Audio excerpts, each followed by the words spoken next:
नमस्कार, स्वागत है आपका द फोर्थ स्टेट यूट्यूब मंच पर। मेरा नाम है रविंद्र सिंह शोरान। थर्सडे, वीरवार यानी बृहस्पतिवार का दिन हरियाणा में धरनों और प्रदर्शनों के नाम रहा। दो अलग अलग जगह पर धरने हमने देखे। एक धरना जो करीब एक पखवाड़े से चल रहा है और उस धरने में छात्र शामिल हैं। छात्र सरकार द्वारा नियुक्त हरियाणा एग्रीकल्चर यूनिवर्सिटी, चौधरी चरण सिंह हरियाणा एग्रीकल्चर यूनिवर्सिटी के वाइस चांसलर के खिलाफ धरना दे रहे हैं। उनकी अपने कुछ मांगे हैं।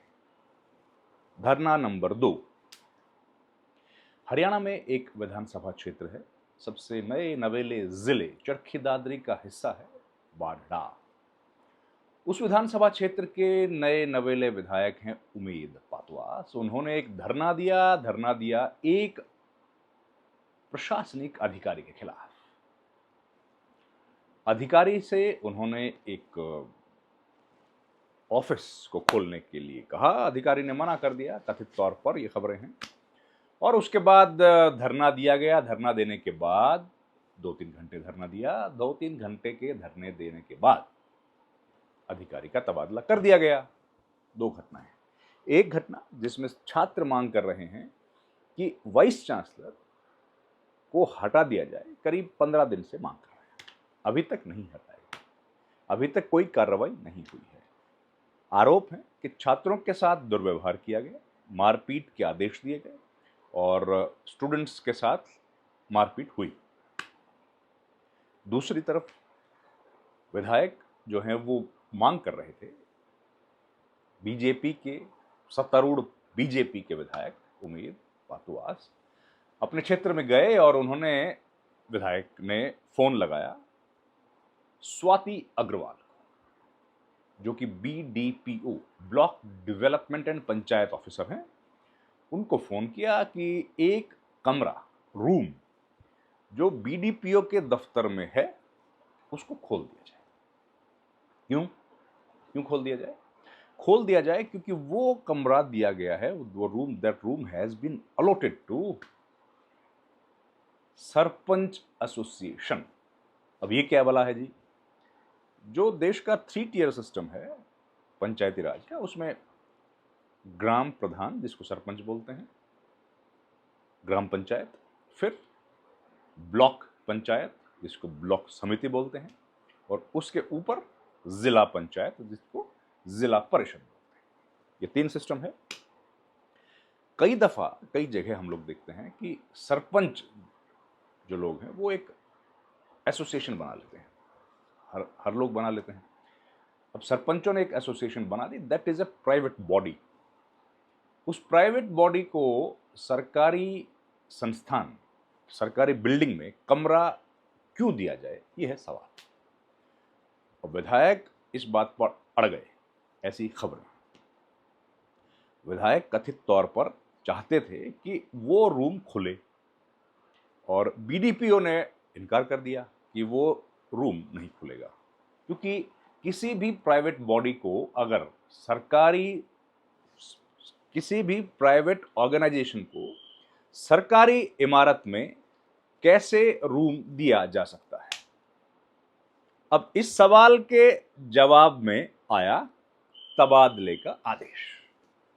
जब स्वाति अग्रवाल ने यह सवाल पूछा BDPO ने, तो उसके बदले में आया मुख्यमंत्री के कार्यालय से, या मुख्यमंत्री के आदेश के बाद निकला एक ऑर्डर में था तबादला स्वाति अग्रवाल को बाढ़ड़ा से भेज दिया गया है सतनाली।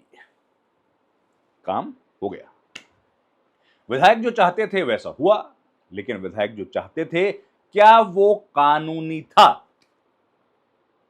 क्या अगर सरपंच एसोसिएशन को BDPO ब्लॉक में या उसके दफ्तर में एक रूम मिलेगा, तो अगर पंच एसोसिएशन बनेगी उसको भी मिलेगा? अगर कोई और एसोसिएशन बनती है उसको भी मिलेगा? कितने एसोसिएशंस को इस तरीके से, प्राइवेट बॉडीज की बात हो रही है, कितनी प्राइवेट बॉडीज को इस तरह का रूम अलॉटमेंट होगा?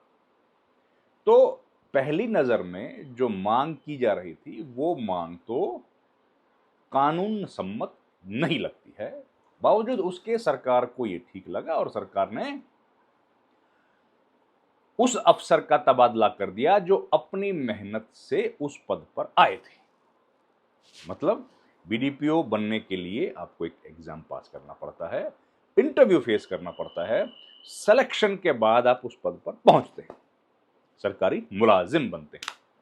दूसरी तरफ एक व्यक्ति जिनके ऊपर कई किस्म के आरोप लगे हैं, जिनकी कॉम्पिटेंसी को लेकर लगातार शक है, लगातार सवाल उठ रहे हैं, वो हैं vice chancellor Haryana agriculture university के चौधरी चरण सिंह, हरियाणा एग्रीकल्चर यूनिवर्सिटी। वो नियुक्ति होती है पॉलिटिकल, राजनीतिक नियुक्ति। सारे वाइस चांसलर की नियुक्ति इसी तरीके से होती है। एक राजनीतिक नियुक्ति जो है उस पर एक सवाल है, उनको हटाने के लिए लगातार संघर्ष छात्र कर रहे हैं।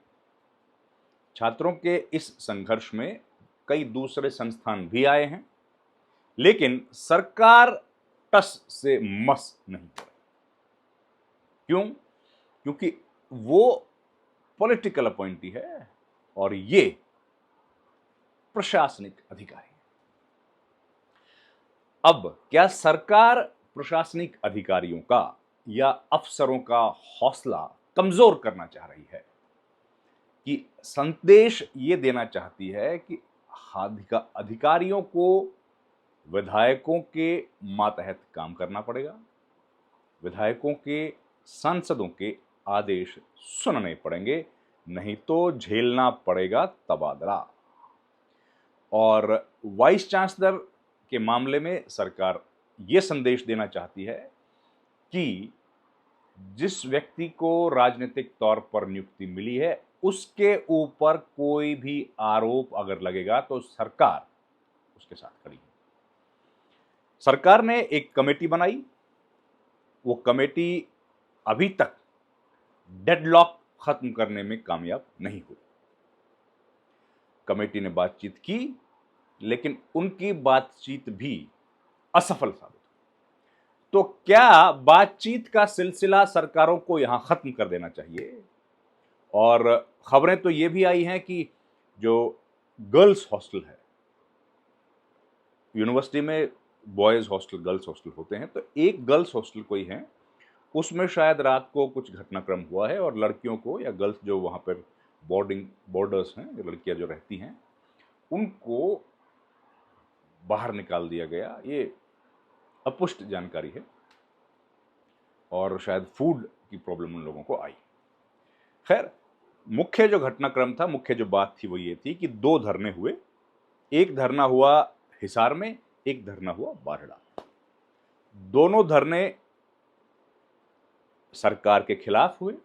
दोनों धरनों में एक ही मांग थी कि प्रशासन जिसके पास है उसको बदला जाए। एक प्रशासनिक अधिकारी उनके खिलाफ धरना दिया, विधायक ने, सत्तारूढ़ पार्टी के विधायक ने उनको बदल दिया। दूसरा धरना दिया वाइस चांसलर के खिलाफ स्टूडेंट्स ने, उनको अभी तक नहीं बदला गया है। यह धरना जारी है। जब ये वीडियो रिकॉर्ड कर रहे हैं तब तक ये धरना जारी है। इस पर आगे क्या अपडेट होगा देख के आपको बताएंगे। इस वीडियो में इतना ही। आपसे गुजारिश है, हमारे चैनल को लाइक, शेयर और सब्सक्राइब जरूर कीजिए, जिससे हमारा हौसला बढ़े। आपका बहुत बहुत धन्यवाद। Thank you.